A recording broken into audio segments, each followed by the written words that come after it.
Este programa es traído a ustedes por cortesía de Lemus Natural Medicine.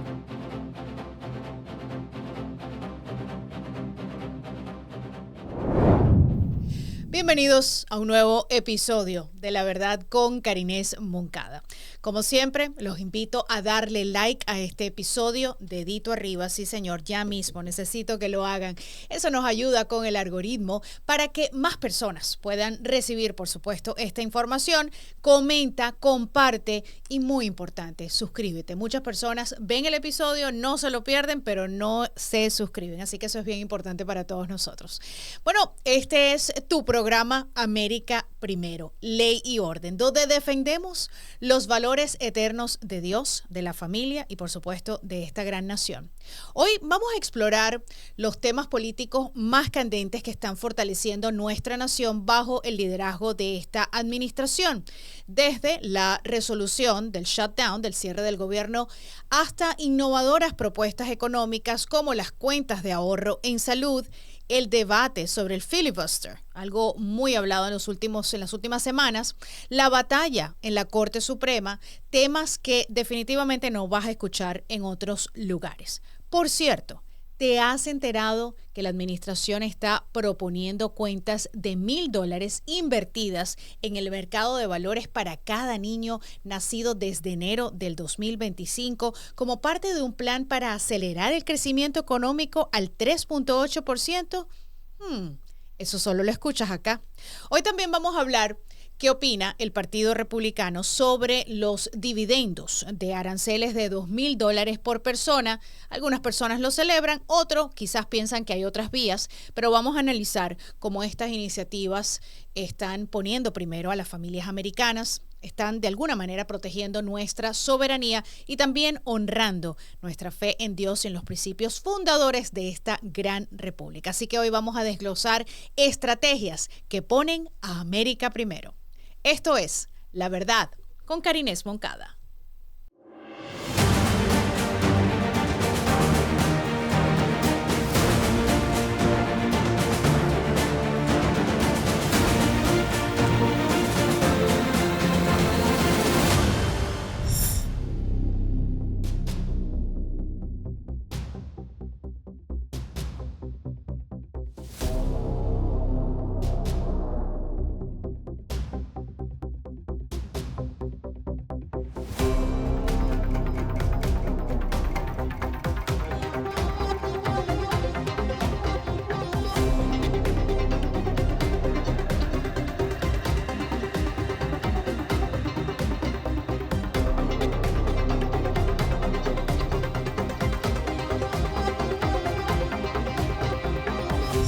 Gracias amigos por acompañarnos aquí en La Verdad con Karinés Moncada, y para mí es un verdadero gusto darle la bienvenida no solamente a un excelente periodista, al director hispano de comunicaciones del Partido Republicano, Jaime Flores, pero también a un amigo de muchos años que incluso en algún momento en nuestras carreras hemos trabajado juntos. Querido Jaime, como siempre, un gusto conversar contigo sobre los temas de importancia del momento. ¿Cómo estás? Muy bien, Karinés, el placer es mío poder volver a encontrarte en un medio de comunicación. Ya lo hemos hecho en otras oportunidades. Hemos sido colegas, hemos trabajado en las mismas frecuencias y hemos compartido también trabajos relacionados con campañas del Partido Republicano y del presidente Trump. Así es, hoy te encuentras desde los estudios del Partido Republicano en Washington, así que si aquí ha habido en los últimos días un poquito de temperaturas bajas, me imagino que Washington también está interesante. Está muy, muy interesante. Por las noches tenemos temperaturas muy cerca del punto de congelación. Los días son más o menos agradables porque aunque la temperatura está baja, por lo menos brilla el sol y sobre todo se están produciendo muy buenas noticias en el Congreso para ponerle fin a una pesadilla que se ha prolongado ya demasiado. Así es, se trata del fin inminente del cierre del gobierno más largo en la historia de los Estados Unidos. La Cámara de Representantes en las últimas horas ha votado para aprobar un paquete de financiamiento para reabrir el gobierno federal después de 43 días de cierre. Esto, Jaime, representa una oportunidad para destacar cómo el partido Partido Republicano y sobre todo esta administración negoció prioridades como la seguridad fronteriza y discutir estrategias de comunicación. Esto se ha visto como una victoria contra la obstrucción demócrata.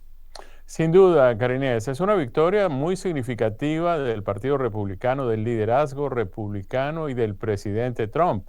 Y además ha quedado demostrado que lo que los demócratas estaban haciendo no tenía nada que ver con el beneficio del país o de un grupo determinado de personas, para nada, era una cuestión puramente política, era un juego de tratar de ver qué influencia podían ejercer ellos cerrando el gobierno para obtener ciertas ventajas, pero sobre todo para desmerecer el trabajo del presidente Trump, para de alguna forma mostrar su oposición a cómo todo lo que el presidente Trump viene haciendo, que además viene saliéndole muy bien, pues habría que quitarle importancia. Lo hicieron, lo han venido haciendo repetidamente desde que el presidente asumió el poder el 20 de enero de este año, pues se han opuesto a todo, inicialmente con el tema de la devolución de la eficiencia al gobierno que venía promoviendo Elon Musk, posteriormente con el tema de los aranceles, que además le viene significando al Tesoro Nacional unos ingresos con los que no contábamos, y además se ha emparejado el tema del intercambio comercial con otros países. El tema de la frontera ni se hable, porque en cuestión de días, prácticamente en menos de una semana, ya el presidente Trump tenía resuelto el tema de la frontera que permitió la entrada ilegal de más de 7 millones de personas en la administración pasada. De manera que imagínense ustedes, un partido demócrata sin liderazgo, sin ideas, sin propuestas, sin nada que poner sobre la mesa, se encuentra con un presidente al que todo le sale bien, cumple sus promesas, viene ganándose pues el apoyo popular. ¿Y qué hacen los demócratas? Pues cerrar el gobierno para oponerse a todo lo del presidente y tratar de echarle la culpa. Ellos con mucha frecuencia pues subestiman la opinión pública y creen que la gente se va a llevar el cuento de ellos sin masticarlo. Y es todo lo contrario, la gente se dio cuenta desde el comienzo de que esto era una jugarreta de los demócratas para perjudicar al presidente. ¿Qué lecciones en términos de comunicación, Jaime, crees tú que se aprendió o se debe aprender por parte del GOP, del partido, de este cierre prolongado, y cómo se van a preparar para evitar, porque los demócratas siempre le van a echar toda la culpa al partido, a Trump, ese es su deporte favorito, pero cómo evitar que los demócratas usen esto como arma política, como tienden a hacer en las elecciones del 2026? A ver, lo van a seguir haciendo, Karinés, no hay nada que podamos hacer para evitar eso. Además, porque cada vez se quedan sin opciones, es decir, cada vez tienen menos opciones y no les queda sino esa que tú acabas de describir muy claramente, oponerse al presidente y tratar de ponerle palos en la rueda. Pero lo que hemos notado durante estos 40 y tantos días que duró el cierre del gobierno de los demócratas es que ya los medios no están tan directamente hipotecados al Partido Demócrata. Muy por el contrario, los medios ya están volviendo a entender que necesitan reconquistar la credibilidad de sus lectores, de sus oyentes, de sus televidentes, y que no pueden mentir descaradamente como lo hicieron durante la campaña, por ejemplo, con el tema de la salud cognitiva del presidente Biden y todas estas cosas que vimos pasar. Nos decían permanentemente, repetían lo que el presidente decía, que nuestra economía era la envidia del mundo entero y era falso, que la frontera estaba completamente controlada y también era falso, que el presidente estaba en pleno uso de sus facultades mentales y nos dimos cuenta, nos estamos dando cuenta ahora todavía más cuando pues, se está investigando el tema de la pluma automática para firmar decretos, órdenes ejecutivas. Entonces ya los medios de comunicación no son tan significativos para el Partido Demócrata como lo fueron en un tiempo, porque además, es decir, no vamos a negar el tema de que pues, el presidente Trump da rating. Hacer escándalo con el presidente Trump aumenta los índices de sintonía de los canales de televisión, pero no la credibilidad. Y los medios han tenido que buscar el regreso de esa credibilidad, la reconquista de esa credibilidad, porque de nada nos sirve, y tú como periodista lo sabes mejor que nadie, de nada nos sirve que nos escuchen, que nos vean, si no nos creen. Así es, la credibilidad hoy en día es algo que se debe atesorar.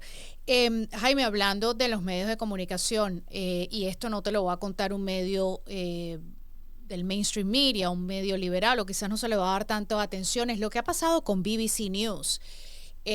Nosotros fuimos, a mí no me gusta utilizar la palabra víctima, pero prácticamente no se podía hablar de enero 6. Si tú hablabas y decías que había algún tipo de manipulación en la información, pensaban que tú estabas favoreciendo la entrada, que eso fue altamente criticado incluso por toda la gente conservador, de que no se debió haber entrado de esa manera, de que si habían personas realmente conservadoras allá adentro, hicieron mal y tenían que enfrentar cárcel, las penas, los castigos, lo que fuese. Pero hablar de que se había manipulado un discurso del presidente Donald Trump cuando se les vino diciendo a la gente, a las masas, a las ovejas, como les digo yo, al rebaño, se les vino diciendo que Donald Trump incitó a la violencia cuando él había dicho vamos todos juntos, o sea, en ningún momento llamó a la violencia. Esto de la BBC News prueba lo que venimos hablando por los últimos 4 años, y como periodistas, tú ahorita tienes el sombrero de director de comunicaciones, pero tú has estado de este lado y eso es algo que simplemente no ocurría en nuestros tiempos de periodismo en urbano, ¿no? Como le digo yo. Es una vergüenza, Carinés, y es lamentable porque pues viene a caer encima de un medio que respetamos por muchos años, que era prácticamente un faro para nosotros. Todos queríamos en algún momento, todos soñamos con trabajar algún día en la BBC de Londres. Era un medio que sintonizábamos, era un medio al que le creíamos, era un medio en el que confiábamos. Lo que la BBC decía era prácticamente pues palabra sagrada. Y miren ustedes lo que sucede, ¿no? Esto le cuesta el puesto a 2 ejecutivos de muy alta envergadura dentro de esta organización, pero además le resta muchísima credibilidad y va a tardar mucho tiempo la BBC en recuperar eso, ¿no? Además es un símbolo de un gobierno, ¿no? Es un símbolo de un Estado, pero lamentablemente, Carinés, es solo uno de los muchos casos que hemos visto suceder con el presidente Trump. Además, porque llegó un momento en que era cool, para usar la expresión que usan los jóvenes, ¿no? Era legítimo, valía, se podía hacer, atacar al presidente con cualquier tipo de arma, haciendo cualquier tipo de cosa, inclusive por debajo de los niveles mínimos de honestidad. Vamos a hablar claro. Uno podía ser deshonesto si el propósito de la deshonestidad era perjudicar al presidente Trump o dañarle su imagen y pues perjudicar su prestigio. Y así se hizo no solamente en la BBC, es decir, cuando uno sintoniza televisión española, que también pertenece a un gobierno, que también representa el punto de opinión de un gobierno, se da cuenta de que ahí están tal vez demasiado sesgados, mucho más que otros medios que conocemos, en contra de cualquier cosa que represente al presidente Trump. Medios que además, en el caso de televisión española, ayer lo comentábamos en un programa de radio, cuando se refieren a Miguel Díaz-Canel, se refieren como el presidente de Cuba, alguien que jamás ganó una elección y nunca Increíble. ha debido asumir el cargo de presidente. También hablan de presidente Nicolás Maduro de Venezuela. Entonces, sí es muy importante que este tipo de cosas se pongan en evidencia, porque al final a ninguno de nosotros nos interesa una censura oficial. No queremos censura ni contra nosotros, ni queremos censura contra nadie, porque hoy en día, digamos, estamos en un gobierno al que somos afectos, que ayudamos a elegir. Si ese gobierno aplicara la censura, pues eso nos favorecería a nosotros. Pero ¿qué pasa si dentro de un par de años llega el otro partido al gobierno y tiene ya todo listo para aplicar entonces la censura otra vez, como lo hicieron además hace unos años? Yo entiendo que a ti no te guste usar la palabra víctima, pero ustedes fueron target, ustedes fueron el Yo objetivo personalmente de fui una víctima. sí, Ya fueron el 2 veces. objetivo de una serie de ataques que no merecían, además que nunca estuvieron debidamente sustentados y que pasaron así simplemente. Ustedes fueron las víctimas, pero en ningún momento nadie vino a decirles, mira, Carinés, discúlpanos, nos equivocamos, cometimos un error, te perjudicamos. Eh, nada de eso Nada, sucedió. nada. Luego sí sería muy importante que en lugar de aplicar una censura oficial y en lugar de poner gente a que salga a atacar a los demás, sean los propios televidentes, los propios lectores, los propios oyentes los que decidan a quién le creen, a quién sintonizan, a quién siguen. Lamentablemente en el mundo en que estamos viviendo, con las redes sociales y el internet y todo lo demás, cualquiera tiene un medio de comunicación y sale a decir lo que le dé la gana, y nadie tiene ni el tiempo, ni las condiciones, ni los recursos para verificar qué es verdad y qué no es. Me llamó mucho la atención la señora, fueron dos personas bueno, renunciaron, las votaron, como sea que hayan manejado la situación de la BBC, pero la señora sobre todo me llamó la atención. Ella salió con la frente en alto y ella dijo, o sea, no hay ningún tipo de remordimiento, lo que me hace pensar, Jaime, que estos medios los llamaron a estas personas para eso, o sea, les dijeron, este es el trabajo, esto es lo que hay que hacer, hay que desacreditar, hay que manchar, hay que tachar la figura, o sea, al candidato Donald Trump para que no llegue a la presidencia, o sea, esa era la labor de ellos, y eso es terrible para el periodismo y terrible para un medio de comunicación, que esta gente se sienta tan empoderada, porque ellos piensan que lo que ellos hicieron fue prácticamente hacer lo que el medio les pidió que hicieran, porque el medio no desconocía que estaban editando un discurso, pero estamos hablando de la figura presidencial, Jaime, o sea, es un candidato, fue un presidente y todo es contra Trump, o sea, ellos se sienten que it's okay when it comes to Trump, está bien cuando se trata de Donald Trump. Exactamente. Mira lo que está pasando, por ejemplo, con el tema de las modificaciones de los mapas electorales. Han puesto el grito en el cielo cuando se hizo en Texas por cuenta de los republicanos, que lograron ganar, quién sabe, 2, 3 escaños, como van las cosas. Ahora entonces los demócratas vienen haciéndolo en todos los estados. Hay estados donde hay 50% de votantes republicanos y no hay ni una sola silla ocupada por un republicano. Entonces, cuando los demócratas lo hacen, está muy bien. Cuando los republicanos lo hacen, es pésimo. Eso mismo sucedió con lo que ha venido pasando en los medios de comunicación con el presidente Trump. Yo no sé, habría que investigar esto también. Si el gobierno de turno en la Gran Bretaña tenía interés en que el presidente Trump no se eligiera en el año 2020, le interesaba que fuera un demócrata, y entonces puso los medios de comunicación suyos, los medios de comunicación de propiedad, de ese gobierno a servicio de una campaña. Es decir, mira qué cosa interesante. De lo que los demócratas acusaron al presidente Trump, en el caso de la confabulación con Rusia, que fue decir que la campaña de Trump se confabuló con el gobierno ruso para tratar de elegir al presidente, que ha quedado demostrado que era completamente falso, y resulta que puede ser que esto de la BBC no sea sino la punta del iceberg de una potencial colaboración que habría ejercido el gobierno británico para apoyar la campaña del presidente Biden.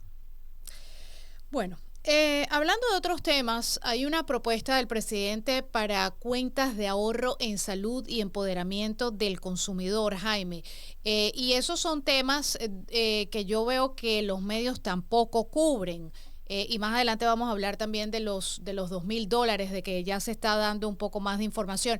Pero Trump está promoviendo unas cuentas de ahorro en salud que entregan fondos directamente a los estadounidenses para que compren su propio seguro, reduciendo el rol de las compañías de seguros. Esa es la idea, fundamentalmente es la idea. Eso es lo que se está hablando. A ver, y cuando uno escucha a alguien como Rick Scott, el senador republicano por la Florida, que tiene una vastísima experiencia en los temas de salud, hospitales, en fin, cuidados médicos, etcétera, y él está de acuerdo con eso, uno comienza a pensar de pronto vale la pena. ¿Qué es lo que sucede, Karinés? Una vez se establece quién paga por los servicios de salud, que es lo que de alguna manera hace la ley de cuidados asequibles de salud, conocida también como Obamacare. Simplemente ellos establecieron, alguien paga y entonces alguien le da cobertura, pero en ningún momento se han puesto en el trabajo de decir, bueno, de ese dinero que el gobierno le paga a esas compañías, ¿cuánto realmente se invierte en los cuidados de salud y cuánto es la utilidad de esas compañías de seguros? Además, porque, Karinés, vivimos en un país donde no sabemos cuánto cuesta nada relacionado con la salud. A mí me han llegado cuentas que por fortuna no tengo que pagar porque las paga mi seguro, pero por alguna razón me llega una copia de la cuenta a mí y me he encontrado con aspirinas de $60 en hospitales y cosas de ese tipo. Uno nunca sabe cuánto cuesta el procedimiento que le hacen. Uno nunca sabe cuánto vale un electrocardiograma o cualquier otra cosa. Y resulta que con esto se ha venido creando una bola enorme de dinero que nadie sabe cómo controlar. Entonces, lo que el presidente está proponiendo es justamente que los que tenemos que recibir cuidados de salud y tenemos que pagar a un seguro, pues podamos darnos el lujo de poner a competir a las diferentes compañías por el cliente, que seríamos nosotros, y ofreciendo un servicio mejor, por un precio mejor, por un cubrimiento mejor, racionalizando los costos, los pagos y en fin, todo este tipo de cosas, poniéndole números a esa realidad. Mientras sigamos con este plan en el que todo el mundo recibe servicios de cualquier calidad y todo lo demás, pero quienes prestan los servicios de alguna forma reciben los pagos y nadie sabe exactamente cuánto vale nada, pues entonces tendremos este sistema desordenado en el que pues el gobierno tiene que estar subsidiando algo que no debería ser subsidiado. Es decir, todos deberíamos, si estamos pagando, bien sea de nuestro bolsillo, del bolsillo del gobierno, por unos servicios, no tendríamos que estar recibiendo subsidios. El presidente tiene una muy buena idea en el sentido de, en lugar de estarle mandando dinero directamente a las compañías de seguros que gastan unas fortunas en publicidad y en otras cosas, podríamos darle a la gente el dinero y que la gente entonces escoja cuál es el seguro, el plan que mejor le conviene, la compañía que más le gusta, en fin. Y volvamos a algo que prometieron durante esa campaña de Obamacare que nunca cumplieron. El presidente Obama en ese entonces lo dijo millones de veces, si a usted le gusta el médico que tiene, usted puede conservar a su médico. Eso nunca se realizó. Eso nunca ocurrió. O sea, que esto es una manera de, lo que está pensando el presidente Donald Trump es una manera de empoderar más a los consumidores individuales, ¿no? Claro que sí, porque una vez yo tenga mi dinero y yo sepa, cuento con tanto dinero al mes para pagar un seguro, pues voy a buscar cuál es la compañía que me ofrece el mejor plan, que me permite tener a mi médico, que me permite tener los servicios que tengo y que necesito, y que va a invertir ese dinero justamente en prestarme un servicio a mí y no en engrandecer un negocio que dejó de ser un negocio médico y se convirtió en un negocio financiero. Miremos las cosas como son. Muchas de estas compañías de seguros, Carinés, no tienen médicos, ni hospitales, ni centros de salud, ni nada. Casi que se volvieron compañías de transporte. Lo que tienen es unidades móviles que andan llevando pacientes de un lado para otro, pero en realidad pues ninguna de ellas está ofreciendo, o muchas de ellas, seguramente habrá algunas que sí lo hacen, pero muchas de las que hemos visto, las que vemos por ahí, son realmente compañías de transporte. Bueno, y hago una breve pausa a esta interesante entrevista para hablarte de nuestros patrocinadores. Aquí en La Verdad con Karines Moncada, esta semana le dimos la bienvenida a la familia de Lemus Natural Medicine. Ellos están ubicados en la ciudad de Coral Gables y están listos para atenderte como tú te lo mereces. Lemus Natural Medicine es una clínica de salud privada que se especializa en medicina natural y es líder en el exclusivo sistema de pruebas bioterrenos multidimensionales. Cada plan es personalizado, está diseñado para restablecer el equilibrio de forma natural utilizando nutrición, estilo de vida y terapias dirigidas libre de drogas sintéticas o productos químicos. Así que si esto es lo que te interesa, llama de mi parte, no te vas a arrepentir. El teléfono lo vas a ver en pantalla, pero de todas maneras te lo recuerdo. 305-223-7393. 305-223-7393. Llama de mi parte, incluso si me ves desde otro estado del país o fuera de los Estados Unidos, puedes hacer una cita virtual. Así que no pierdas tu oportunidad de visitar o de conocer más de Lemus Natural Medicine.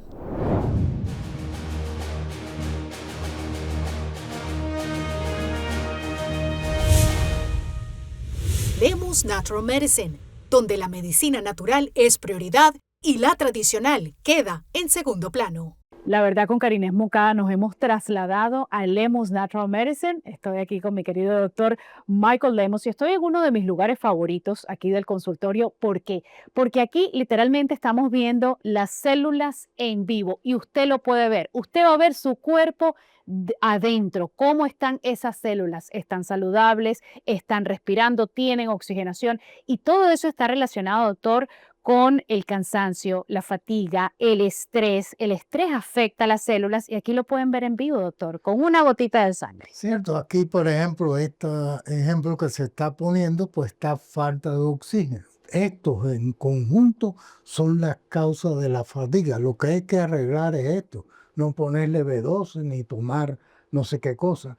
Hay que reparar esto. Y cómo con los laboratorios vamos a investigar qué necesita, cuáles son las vitaminas, minerales, aminoácidos, cómo es la comida que debe realizar o ejercicio de respiración para que las células vuelvan a estar en óptimas condiciones. Cuando escuchamos del estrés oxidativo, tiene que ver con esto. Dentro del estrés oxidativo, que es como una mancha blanca, ahí flotan las células cancerosas Entonces podemos verla. Y ahí sabemos que viene en camino un problema más serio. Eso es muy importante. En Lemos Natural Medicine, su tratamiento, señores, es personalizado. La medicina tradicional te comienza a dar pastillas, pastillas, y cuando llegas a la tercera edad estás repleto de pastillas dañando tu hígado. En Lemos Natural Medicine ven la causa original, cómo está tu célula, cómo está tu cuerpo, con exámenes de sangre, de orina, de tu cabello, y así pueden analizar tu bioquímica individual. Y tienen también consulta a través de vía Zoom, ¿no? Sí, muchas veces preferimos que el paciente llame para empezar a documentar el estado de salud que tiene para luego darle una cita personalizada el día que venga. Esto definitivamente, amigos, no lo van a encontrar en ningún otro lugar y mucho menos en un consultorio tradicional. Lemos Natural Medicine, donde la medicina tradicional pasa a un segundo plano y nosotros nos enfocamos acá en la medicina natural para que usted pueda recuperar esa salud.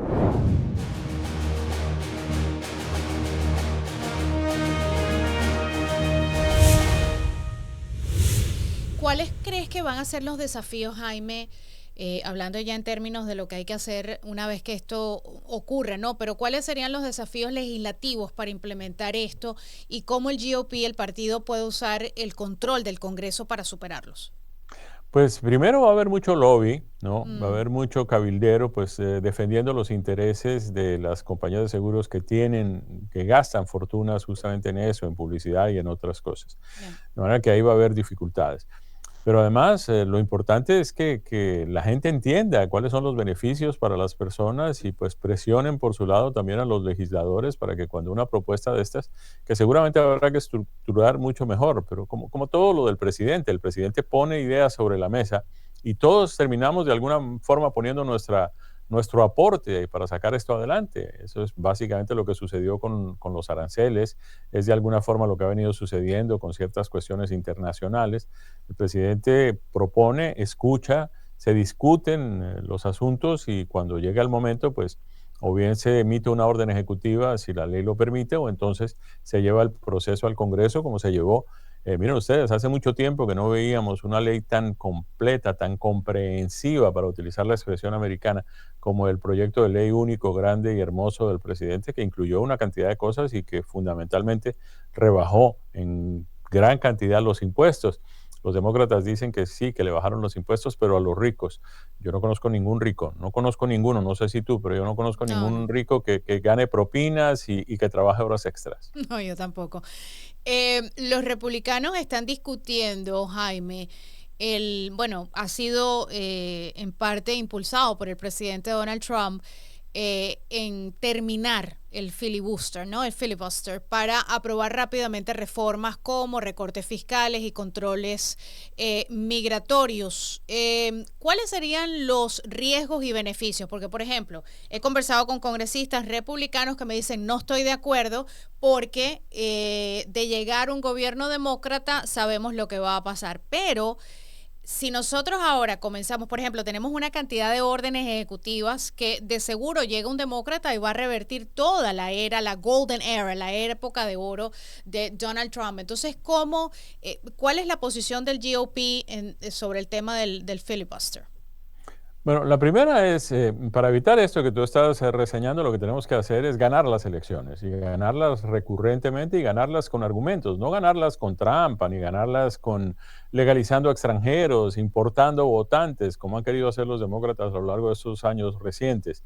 Nosotros queremos ganar elecciones primero con integridad, pero segundo con argumentos, con proyectos, con propuestas clarísimas, como se ganó la elección del año pasado, con promesas que además no solamente ganó el presidente la Casa Blanca y las mayorías tanto en el Senado como en la Cámara, sino que además podemos decir que ha venido cumpliendo a lo largo de estos meses cada una de esas promesas.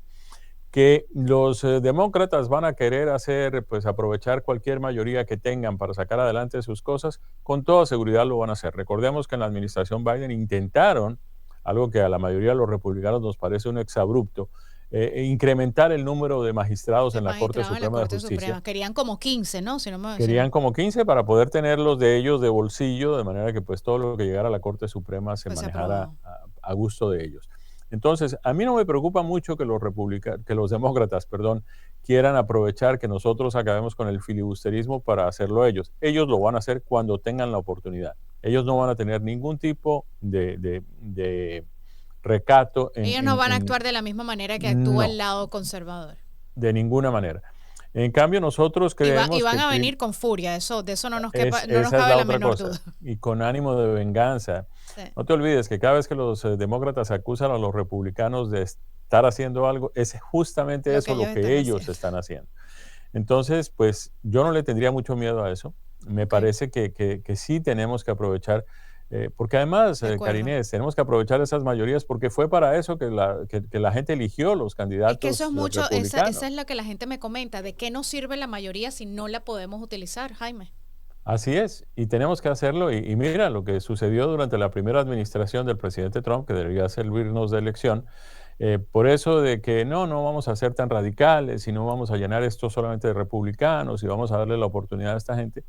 Hombre, sucedieron una cantidad de cosas que no deberían haber sucedido. Prácticamente a lo largo de esa primera administración del presidente Trump, todo lo que tenía que ver con inmigración y con el Departamento de Estado siguió siendo manejado por la gente del presidente Obama. Entonces, si ganamos las elecciones, eso tenemos que interpretarlo nosotros como lo que realmente es. Es la gente diciéndonos, llegó ya está bueno de aquello, vamos a empezar con lo nuestro y vamos a sacar adelante nuestras cosas. En términos de la dinámica interna dentro del GOP, ¿crees que, o sea, hay más unidad que división en cuanto al filibusterismo o es algo que están divididos? Yo no conozco los números actuales, pero con los que, o sea, tengo opiniones de los que he conversado, tengo opiniones divididas, entonces no sé si dentro de otros estados, ¿cómo ves esos números? Yo creo que estamos en conversaciones. Yo no me atrevería a decir, y creo que no hay tampoco pues, cifras claras. Además, yo no creo que se haya hecho esa pregunta oficialmente tanto a congresistas como a senadores para ver de qué lado están. Y como sucede siempre en estas cuestiones de Congreso, es cuando comienzan a discutirse los temas que comienzan a aparecer las diferentes tendencias y unas comienzan a ganar más tracción que otras. Entonces, otra vez, como el presidente ha hecho a lo largo de todos estos meses que lleva su segunda administración, las cosas hay que ponerlas sobre la mesa y entonces que la gente empiece a expresar sus puntos de vista frente a unos o frente a otros. La gran ventaja que el Partido Republicano ha tenido desde mi punto de vista personal es que es un partido donde hay matices y hay tendencias y no es un partido monolítico donde todo el mundo tiene que ir detrás de un solo líder y de una sola idea. Aquí hay gente que está de un lado y hay gente que está del otro y hay mecanismos que le permiten al partido llegar a decisiones consensuadas, es decir, a través de votaciones o a través de encuestas dentro de sus miembros, en fin, todo ese tipo de mecanismos y cuando se llega a un acuerdo, pues ese acuerdo se respeta hasta el final. De manera que pues sí, es muy importante, no solamente para el partido, sino para el país, y esa es la gran diferencia entre nosotros y nuestros adversarios, que es que nosotros ponemos siempre el país por encima del partido, ellos siempre ponen el partido por encima del país, y mientras las cosas le convengan a los Estados Unidos de América, pues el Partido Republicano seguramente las apoyará. Y ha quedado muy claro con esto del cierre. La administración Trump está urgiendo a la Corte Suprema a pausar los fallos sobre los fondos federales, están apelando para detener una orden judicial que exige el financiamiento completo de programas como SNAP durante el shutdown. ¿Cómo ves este tema? Y también, Jaime, yo creo que es importante, tú que estás un poco más cerca, yo creo que es importante que de alguna manera se analice bien el tema de esta ayuda, porque durante el shutdown hemos visto una cantidad de personas que están viviendo del gobierno y tienen la capacidad física, y me refiero, no me refiero a gente de la tercera edad que obviamente tienen una necesidad, la vida está costosa, todo esto, pero hay una cantidad de gente que está viviendo de este gobierno y tienen capacidad total para salir a trabajar. O sea, gobiernos pasados han creado este tipo de vida subsidio y el SNAP, esto del shutdown nos los ha puesto en todas las redes sociales. A ver, primero, decisiones de jueces sobre cómo se debe gobernar rompen una de las bases estructurales de nuestra Constitución, que es justamente la independencia de los poderes. Es decir, cuando un juez le dice a un gobierno, ustedes tienen que gastar ese dinero y ordena un gasto, se está metiendo en lo que no le incumbe, es decir, no le corresponde a un juez por mucha justicia que haya en el tema. Y vamos a partir de una base. Todos quisiéramos que todas aquellas personas, y bien lo has dicho, todas esas personas que tienen las causales necesarias para recibir estos auxilios del gobierno, lo reciban de la manera más segura posible y de la manera más, digamos, sin ningún tipo de restricción. Pero un juez no puede ordenar a un gobierno que gaste un dinero sin asignarle exactamente, y además tampoco le correspondería asignarlo, pero el gobierno tiene que saber de dónde sale ese dinero y sobre todo tiene que gastarlo y tiene que invertirlo dentro del marco que está claramente establecido para eso. Es decir, uno no puede simplemente porque un juez decide tienes que gastarte ese dinero en tal cosa, salir a buscarlo de donde no es y gastarlo en eso, porque mañana le puede venir un proceso. Señor, usted incurrió en este gasto sin estar autorizado a utilizar ese dinero que era para esta otra cosa en esta que usted lo utilizó. Ah, no, que es que el juez me envió un mensaje y me produjo una sentencia en la que me obligaba a gastar ese dinero. Y cuando eso venga a suceder, el juez ya no sabemos dónde está, el juez desapareció, en fin. Los jueces tienen que juzgar los temas que le corresponden, pero no pueden cogobernar como lo han querido hacer en todos los aspectos. Es decir, ha habido jueces aquí que le han ordenado al gobierno cómo manejar el tema migratorio, ha habido jueces aquí que le han dicho al gobierno cómo debe manejar, le han dicho al secretario de Estado cómo deben manejar las relaciones internacionales, y ahora le están diciendo al presidente Trump cómo debe gastar el dinero del Ejecutivo, no es el dinero tiene que parar y de esta manera sentar un precedente para limitar el Poder Judicial en futuras políticas conservadoras, porque siempre son las conservadoras. Sí, ahora tienes razón también en el sentido de que es muy importante que se haga. De hecho, esto estaba incluido en el proyecto de ley único, grande y hermoso del presidente, que era asignar un mínimo de 80 horas mensuales para que las personas trabajaran, un mínimo para tener derecho a los beneficios. Tienes que trabajar por lo menos 80 horas o demostrar que efectivamente no puedes trabajar físicamente, no tienes unos causales que pues, te impiden ejercer cualquier tipo de trabajo remunerado. Ahora, si no puedes porque no consigues un empleo, por lo menos dedícale tiempo a trabajo comunitario, pero demuéstrale al país, es decir, a toda esa gente que con nuestros impuestos estamos pagando esos beneficios que esas personas reciben, que así como nosotros trabajamos para producir ese dinero, para poder costear esos beneficios, ellos también hagan algo para merecerlos. Entonces, nosotros consideramos y de hecho apoyamos el proceso del proyecto de ley, por fortuna salió vencedor, y creemos que es importantísimo que en la medida en que sigamos gastando dinero, produciéndole beneficios a las personas demuestren también que merecen recibir esos beneficios. El presidente Trump está promoviendo el uso de ingresos generados por los aranceles, algo que ha sido altamente criticado por la izquierda, por supuesto, como los aplicados a importaciones, para entregar al menos $2,000 a cada estadounidense como una forma de devolver dinero directamente a los ciudadanos y compensar cualquier impacto en los precios. ¿Cómo fortalece esto la narrativa de América primero, protegiendo las industrias nacionales, mientras beneficias a las familias que se están viendo afectadas, porque no lo podemos negar? O sea, estamos pagando, y quiero dejar esto bien claro, Jaime, estamos pagando los platos rotos de hace 4 años. Esto no es culpa de Trump. Trump dijo, necesitamos un tiempo de reajuste y no podemos esperar que los últimos 4 años se van a arreglar en un año de una nueva presidencia con estrategias totalmente diferentes a la era de Biden. A ver, hay opiniones encontradas en esto. Sí. Hay quienes consideran que sí, que debería hacerse esto de los $2,000, de los que ha venido hablando el presidente. Mucha gente lo recibiría con muchísimo agrado. Obviamente habrá quienes lo criticarán y dirán que es una medida populista con la que el presidente que los que critiquen que lo pasen para acá, Jaime, no hay problema. Sí, que no manden. Bueno, y además ahí también hay otra cosa, ¿no? Porque a esos $2,000 tendrán derecho también quienes han venido criticando muy fuertemente estos aranceles. Es decir, probablemente no les gustaba cuando el presidente estaba teniendo éxito imponiéndolos, pero ahora les va a gustar cuando reciban sus $2,000, o probablemente reciban los $2,000, pero sigan atacándolo. Hay otro grupo de personas, y yo preferiría identificarme con el segundo, que creen que la mejor manera de invertir ese dinero es comenzar a reducir nuestra deuda. Reducir nuestra deuda de alguna manera, pues primero es lo que debemos hacer desde el punto de vista de responsabilidad fiscal, que es algo que hemos venido defendiendo los republicanos tradicionalmente por décadas, por siglos, me atrevería a decir. De manera que pues invertir ese dinero en reducir nuestra deuda significaría tener una economía más sana, pagar menos por el servicio de la deuda, en la medida en que debemos más, pues los intereses de cada vez que nos endeudamos se suben y el servicio de esa deuda tenemos que pagarla a todos los contribuyentes.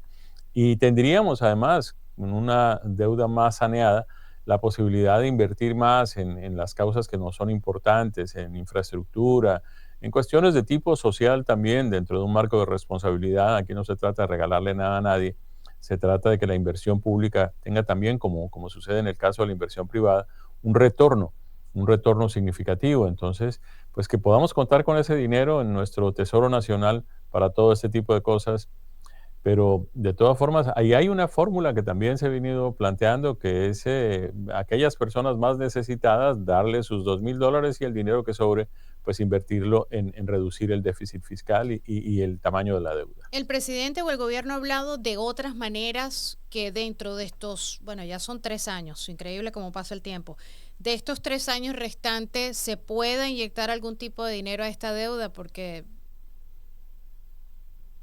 no creo que le convendría al presidente Trump o a esta administración terminar con una deuda mucho más grande de la que recibió el país, ¿no? A ver, si los aranceles siguen como van, Karinés, podríamos concluir el primer año de aranceles, es decir, más o menos, él lo anunció, si la memoria no me falla, para el mes de abril, más o menos, algo así. Creo que sí. De abril del 2026 calculan que podríamos estar recibiendo $400 billones en aranceles. Si las cosas siguen como van, es muy probable que en cuestión de 10 años podamos recibir varios trillones de dólares para ayudar a reducir una deuda nacional que ya supera los 37 trillones de dólares. Es un número 3, un número 7 y una cantidad ilimitada de ceros a la derecha. Es impresionante. Y sí sería muy responsable por parte de esta administración comenzar a hacer esto ahora. También tenemos que tener en cuenta que nada ganamos si empezamos nosotros a reducir deuda en una administración republicana, nos apretamos el cinturón, restringimos una cantidad de gasto y todo lo demás, justamente con ese propósito, y después llega una administración demócrata y viene a hacer justamente lo contrario. Es decir, miren ustedes, ahí está clarísimo cómo actúan ellos y cómo actuamos nosotros. Nosotros queríamos, pues, llevar el gobierno a estar financiado hasta dentro de pocos días, ¿no? Lo que provocó el cierre del gobierno por 40 y tantos días era la aprobación de una resolución continuada que iba a ir hasta finales del mes de noviembre. Por no aprobarla, los demócratas nos condenaron a 40 y tantos días de gobierno cerrado. Y además, cuando quisieron negociar, cuando se sentaron a buscar la manera de negociar, lo único que se les vino a la cabeza fue pedir 1.5 trillones de dólares en una cantidad de gastos superfluos que nadie sabe exactamente para qué son. Los típicos caprichos de izquierda de los demócratas que entre otras cosas hoy tienen el liderazgo de su partido. Entonces, tenemos que ser mucho más responsables, gastar mucho menos. Cada rato tenemos que estar en el Congreso aumentando el techo de la deuda. Y eso es un drama. Este cierre solamente ahora, la reapertura va a ser hasta enero, o sea que en enero nos vamos a tener que enfrentar otra vez a esto, ¿no? Exactamente. Entonces, ¿cómo podemos realmente resolver esto? La primera cosa que tenemos que hacer, miren, lo logró hacer el estado de la Florida. El estado de la Florida tiene, la ley del estado de la Florida establece que el presupuesto tiene que ser balanceado. Es decir, en el estado de la Florida no se puede gastar $1 más de lo que recauda. Así debería ser el gobierno federal también, y eso deberíamos aprobarlo de la manera más expedita posible, porque necesitamos finalmente manejar las cosas con responsabilidad. Hace años, me atrevería a decir que más de una década, que no aprobamos un presupuesto completo en el Congreso de los Estados Unidos, y siempre tenemos que estar negociando este tipo de extensiones y sometiéndonos a la posibilidad de un cierre del gobierno, porque pues siempre estamos en ese tira y encoge que nunca se acaba. Jaime, ya para ir cerrando y agradezco tu tiempo, Hay un tema que... El tema de las últimas elecciones de la pasada semana en Nueva York, en Virginia, en New Jersey, hay dos temas que me preocupan. Número uno, es cierto, algunos lugares no estábamos esperando grandes cambios. En Nueva York no estábamos esperando grandes cambios, pero muchas personas están pensando, está el Partido Republicano siendo, y cuando digo el Partido Republicano no me refiero solamente a la figura de Trump, porque no se pueden recostar de una sola persona, sino de todo el partido como tal. Se está trabajando activamente o se piensa trabajar activamente para los midterms. Trump dijo que al principio no iba a ser fácil, es un proceso de cambios para reajustar todo lo que se había hecho en la pasada administración, pero eso va a tener un costo político, ¿no? Pudiera tener un costo, y entonces muchas personas han utilizado, sobre todo el lado demócrata, han utilizado lo que se ganó, lo que ellos ganaron el martes pasado de las elecciones, lo están utilizando a su favor y dicen que van a barrer en los midterms. Entonces ese es un tema. Y el otro es la penetración del islamismo en los Estados Unidos con la llegada de Mamdani. Yo creo que no es un secreto de que ya tenemos ciudades como Dearborn en Michigan, y mucho se está hablando sobre esto. Y yo quisiera saber si en el GOP, en el partido, esto es un tema, porque parece que Nueva York no aprendió la lección o olvidaron lo que pasó en el 9/11, y la penetración islamista para mí es un tema preocupante en materia de cómo está creciendo en los Estados Unidos, y creo que eso es un tema que le tenemos que poner el ojo, pero no sé si dentro del partido son temas que se conversan. No hemos hablado del tema de la penetración islamista y no sé si es algo prioritario. Seguramente, pues, en la medida en que venga adquiriendo importancia, se tratará. Nosotros estamos, primero, no, como bien lo dices, no estábamos con muchas expectativas en las elecciones de Nueva Jersey y de Virginia de la semana pasada.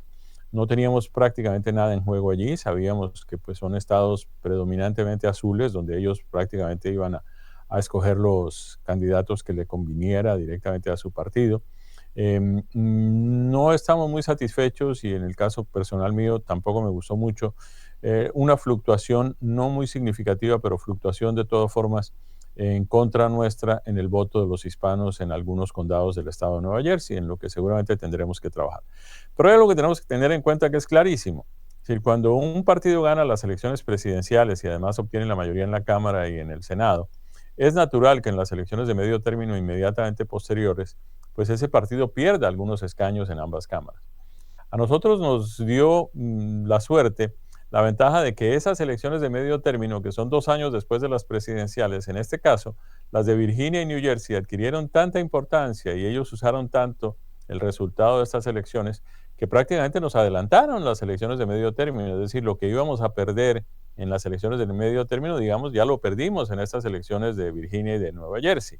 Entonces, ¿qué nos da esto? La oportunidad de salir dentro de 2 años, dentro de un año ya prácticamente, o sea, 2 años después de la presidencial, dentro de un año, en noviembre del año 2026, a mostrarle a la gente, miren ustedes lo que hicieron en las elecciones del 2025. ¿Les parece que fue una buena idea elegir a un comunista como alcalde de Nueva York? ¿Creen que ha hecho las cosas bien? ¿Creen que las cosas están mejor en Nueva York? Lo mismo que usamos en la elección del año pasado. ¿Cómo estaban ustedes mejor? ¿Cuando Trump era el presidente entre el 2016 y el 2020 o cuando Biden fue el presidente entre el 2020 y el 2024? ¿Cómo estaban ustedes mejor? ¿Con la Nueva York de antes de Mamdani o ahora con Mamdani?